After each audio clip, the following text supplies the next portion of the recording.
Ika-83 Kabanata. Ang masasamang bansa. O Diyos, huwag kayong manahimik. Kumilos po kayo. Masdan ang inyong mga kaaway. Maingay silang sumasalakay at ipinagyayabang na mananalo sila. Nagbabalak sila ng masama laban sa inyong mga mamamayan na inyong kinakalinga.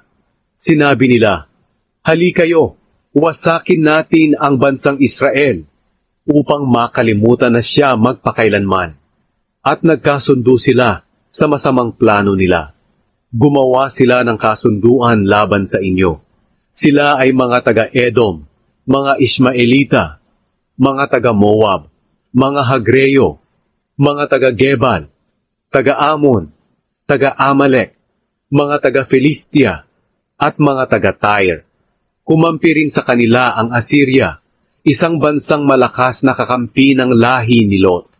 Talunin niyo sila, Panginoon, katulad ng ginawa niyo sa mga Midianita at kina Sisera at Jabin, doon sa lambak ng Kisyon.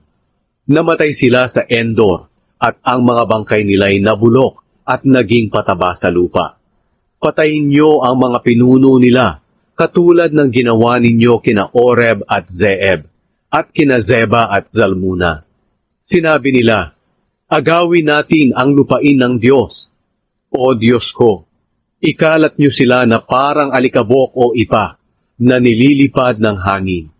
Tulad ng apoy na tumutupok sa mga puno sa kagubatan at kabundukan, habulin niyo sila ng inyong bagyo at takutin ng malalakas na hangin.